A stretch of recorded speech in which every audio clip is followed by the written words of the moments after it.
Hey, what's up everyone? Welcome to another new episode, a new video of About Skateboarding. Now, if you're new here, my name is Sean, and I do videos here on the channel of YouTube and over on audio versions as well of just about the whole world of skateboarding. I share my thoughts, my opinions, my feelings, and my personal stories about, my 25, 30 plus years of just a passionate skater at heart overall. Just a quick reminder as well, if you want to stream these episodes in their audio-only version, you can do so over on both Apple Podcasts and over on Spotify as well in their full versions. Also, if you want to support the channel at all, besides watching and listening to it, I did just put out some brand new merch, just like a debut collection kind of thing that I designed myself. So if you want to go get some like a shirt or a hat or just a sweatshirt, whatever it might be, you can do so over at aboutskateboarding.store. And I'll put all the links for all that as well in the description and over on both Apple Podcasts and Spotify.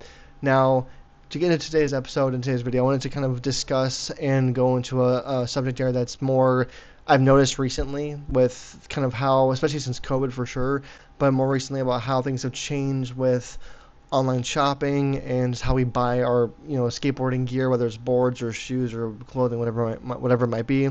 And so I kind of want to make a video and discuss about how really overall how I feel like how important it is, I should say, to, if you can, shop your locally owned or regionally owned skateboarding shop. Now, I do want to put out a really big preface and disclaimer on this that some people live out in the middle of nowhere possibly, and I fully understand that. So this is not intended for everyone, obviously, but I just want to kind of go back to my own childhood because when I was a kid, which is before the internet was existed, but it was not anything like it is now. In the late 90s, early 2000s, because back then the only real way of getting a skateboard, like a good skateboard, I should say, and shoes that were like made for skateboarding overall, was by going to an actual, like usually a locally owned shop or a just like a regionally owned shop. Like, and I do include places like the mall, like Zumiez. Like, although they're a bigger company, they are still kind of small for what they are as well, because they also they offer a lot of those things as well. But to get into the discussion of it all,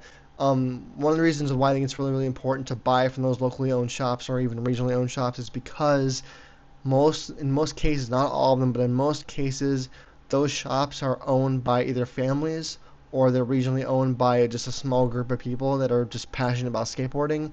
And a lot of times they are going to be a lot more knowledgeable in most cases about the whole sport of skateboarding. It's especially important, in my opinion, if you are a first-time skateboard buyer or if you're buying shoes for the first time for skateboarding, to go to the one if you have one near you, because of the fact that you can get some really, in most cases, really, really good, passionate, honest advice about what shoes to get. And usually the selection's a lot more specific as well. And it's a lot more for the occasions of where, like, let's say you're looking to maybe even switch styles of skateboarding, like going from like vert primarily to street skateboarding, or skate park skating to a more vert thing, like vice versa, whatever it might be. Those shops and what they have to offer and the advice that they have, because in most cases they've been owned by a manager or a family or a team and been in business for 20, 30, 40 years and even more in most cases. And the people that work there, generally they have some really good solid advice, some tips and tricks for you for what to get, and they're pretty honest about it. Some of them, some of them might be more commission based and things like that, but at their core level, if they're a good shop, which most of them are, they're going to be there for you for that part too, just to get to get you going. And a big step as part of that too is the fact that a lot of, like, even for me in my case when I was a kid, a lot of sponsorships start that way. So I'll go into that in a minute because it's a whole other like separate thing which I've gone to in another video as well. But the bigger comparison I wanted to make primarily in this video is the fact that a lot of the bigger companies, like let's say like Nike or New Balance, like, because Nike and New Balance are these days, in my opinion, some of the bigger, more corporate brands and companies. Like, they make great solid shoes. I have nothing against them for those reasons. But the interesting thing about New Balance and Nike, not to name drop them, or I'm not trying to bash them either, is just that they have so many different levels and areas of, I would say, distribution for one thing, as well as business like areas. So like skateboarding is not the only business area that they have, obviously, for Nike and for like New Balance numeric shoes. So they have like divisions. They have many, many, many infinite divisions of other sports that they cater to, other athletes, things like that. They have some skaters that they sponsor for sure. So like Nigel Houston being the most prominent one for Nike, and recently Andrew Reynolds being the most prolific one for New Balance numeric. and that's all rad too. I have nothing against them for that.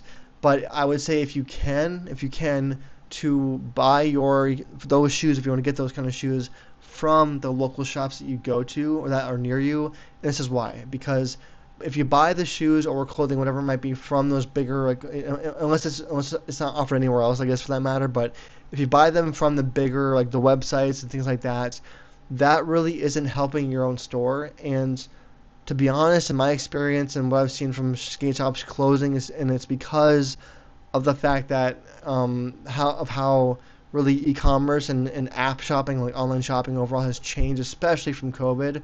Because I know a lot of shops since COVID and since then, like from COVID and since then, have unfortunately had to close because of the fact that they, had that kind of, just, how do you put it? They had the COVID issue where they maybe were not necessarily primed or ready to go online only.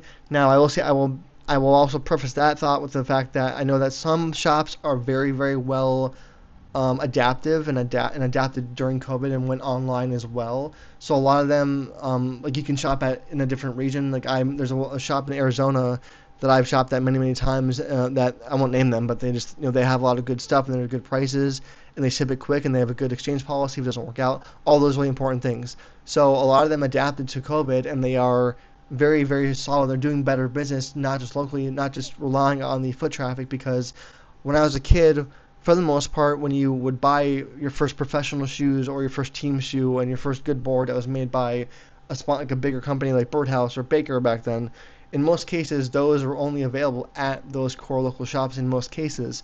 And nowadays, because of how, I'll put it this way, because of how low foot traffic can be on the retail side, I mean, it's not everywhere, but for the most part, retail, like in person, is way, way down for shopping. It's kind of having a resurgence right now, but for skateboarding, I feel like it's down. I've seen that, and I'm even in school right now for a business degree, and I've even read about how foot traffic for retail stores is down across the board overall for the most part. It's all primarily app-based online, which is totally fine. But again, skateboarding at its core for shopping back in the day when I was a kid especially was all done locally. And not only that, again, you really wanted to go to these local shops because of the experience and the advice and the passion that the people who work there usually have.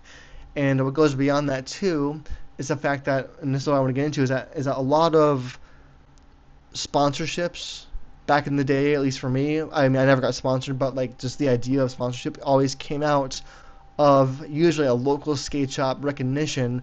And what goes into that is pretty simple. It's usually from, like, when you start to, let's say that you're, a young kid and you get your first board and you get your first pair of shoes, and like you're like starting to take skateboarding a little more seriously and you want to start filming parts. Back in the day, when I was a kid at least, it was a thing where to get recognized by, because usually the first type of sponsorship at all for anything at all for skateboarding is by that local shop usually. Now it's different nowadays with TikTok and Instagram Reels and YouTube Shorts and all that. That's obviously very different, but back then the first way of sponsorship was the local skate shop. So what you would do back then is you would, in most cases, go buy your first board and whatever shoes from that store. If anything, they would, they'd recognize you. In some cases, they'd just meet you, like, hey, good luck, have fun out there, blah blah blah, and then you go skate. Now, if you were one of the skaters that took things a little bit more seriously and more driven and more passionate about it and wanted to make it into something more of making income out of it, then you would then probably need more gear down the road, because skateboarding, as you all know, skateboards break pretty quickly from big gap drops and railings and all that kind of stuff. So they're not the most solid thing. They're wood. So you are going to need to buy skateboards quite a bit, quite often. In some cases, you might buy 3 or 4 or 5 decks at a time because of whatever type of skating you do. Now, over time, if you are consistent with where you buy your boards from, if you live in the same place, for example, and you buy from that same skate shop, over time, you would naturally usually build up a friendship somewhat with the skate shop that you're going to in most cases, and they would recognize that not only are you spending money, which helps them stay in business and stay open as a company and stay afloat basically, but you're serious about your craft. Hopefully you're a good human being. Hopefully you're getting more talented in getting in mastering, or at least developing your skateboarding as well. And that is what they look for in a sponsorship, usually for the most part. Now, it doesn't always go that way, but overall, when I was a kid, a lot of my friends who were locally, because there's a difference to it, because there's a difference between a locally sponsored skater and like a professional touring traveling contest game. Those are different things, because the locally sponsored skateboarders were, they would still possibly live at home maybe, or or just only live like stay locally and skate contests and just do all that, but they would still have the ability to be sponsored by the shop. And what would happen usually is the company would, or the shop would, I should say, would give out the shop T-shirt or like a hoodie or a hat, not a board necessarily, but the board or the boards and the wheels and the trucks and shoes would be free and given to the skater, and then that skater would commonly go and skate in contests a lot of times, or they would film videos for the shop in some cases. There's a lot of videos that were made by the skateboarding shops back then, and then they would be released, because a lot of times back then these local skate shops would have skateboarding teams of local riders that would skate a lot of the contests if they had a lot of them in the area, especially in California, things like that. But they would make a video for that and then release it only in the actual store, and then all the skaters would be sponsored by the store. And that's how it kind of started. Now that is a very different thing than being a traveling professional like skateboarder that goes around the world and all that. It's different stuff. But that's really how a lot of beginning sponsorships were created back then. Now these days, it can still be done. It still is done the same way as far as that goes for the essence of it all. But a lot of it has changed because nowadays, because of the internet, which is a solid positive thing for the most part, because of that, you can do it a lot easier, and you can be. And I know skateboarders nowadays who are sponsored by non-local shops. Like they'll still be sponsored by a shop that's in a different state, like owned wise. But because of the internet and Instagram and YouTube, they will put out video parts and wear all the sponsorships from that local shop, and then they can still honor them that way.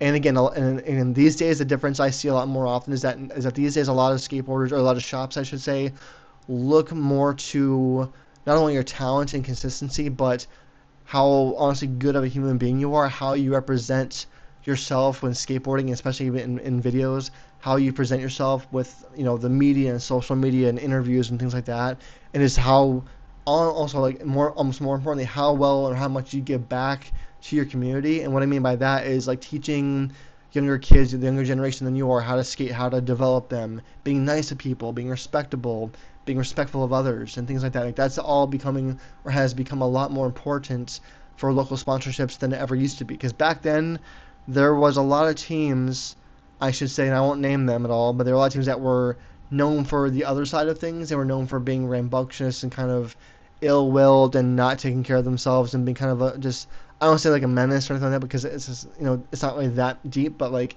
they were more known for being a more negative kind of skating atmosphere, because there was that side of skating. Like skateboarding also had kind of like some areas of where the teams were more of on the anarchy side. I'll put it that way. So not all of them, but there were a few teams. I won't name them again. But if you were a skater like I was from the 90s and the early 2000s, you could probably think and know who they are. So again, all that aside, these days for the most part, these shops are looking for a good human being, obviously talented and developing, but you want to showcase yourself and get better and showcase your talent. So that's one thing too. Now, aside of all that, again, is that I think that it's and as I said before, there's a big difference between shopping locally and shopping a bigger company. Now, again, I have nothing against the bigger companies.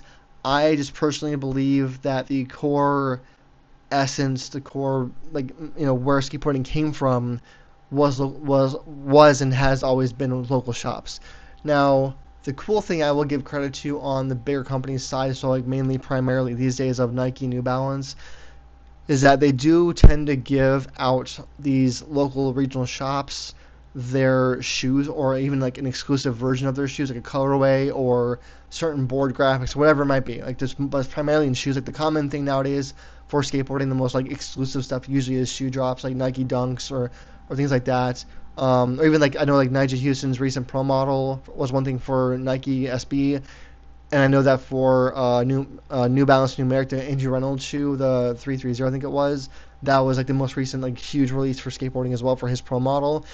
And I will give much credit to both Nike SB and New Balance Numeric, because they do give out the primary stock to local and regional shops.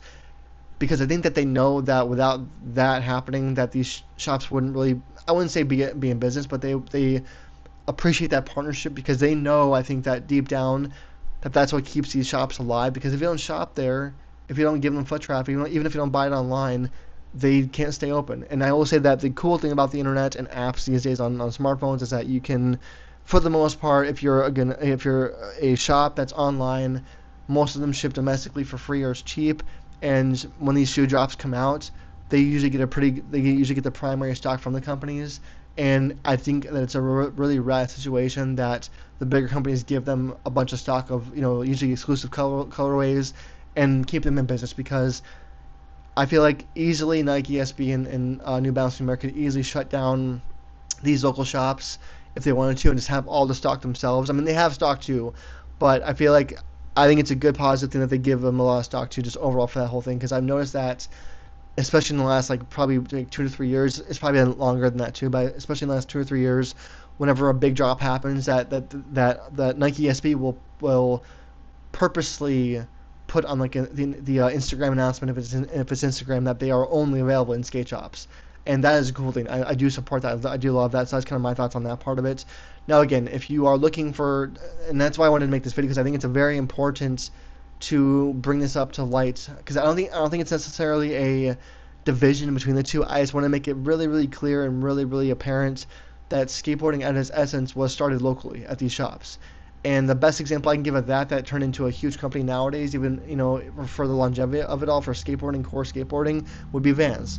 Because Vans, again, started off on the beach as a local small shop where there was a bunch of surfers that would, get tired of these flat waves. They'd come on land and they want to still feel like they're riding a wave, and then they would then again come into the land and want a longboard, basically, because tricks weren't a thing back then. They would want a longboard, and they didn't have the shoes to skate on. They usually would skate barefoot, if anything. And so Vans, with Van Doren, they would make the shoes from nothing, from their rubber, and give them for free to these skaters. And then they formed what became Powell Peralta, Bones Brigade, and then eventually Tony Hawk and Roddy Mullen, and Steve Cavallero came out of all those teams. And they made their own shops and their own teams and professional companies.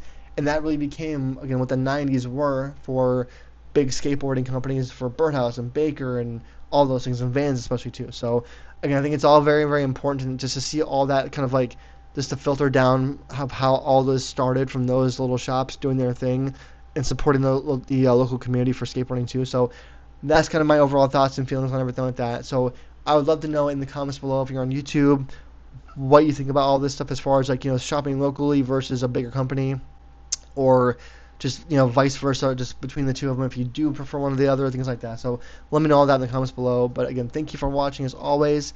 Thank you for listening. And again, if you like this video, give it a thumbs up and subscribe for more content if you like this. And again, if you want to support me and support my channel for skateboarding, for videos like this, then please do so. And you can go over to, again, aboutskateboarding.shop, or .store. It's a brand new thing. Aboutskateboarding.store. You can buy a sweatshirt like this. This is on there, or a hoodie or a hat or a beanie, whatever you're interested in. And you can support me directly that way too. But again, thanks for watching. Again, thanks for always, and thanks for listening. And I'll see you guys all in the next video.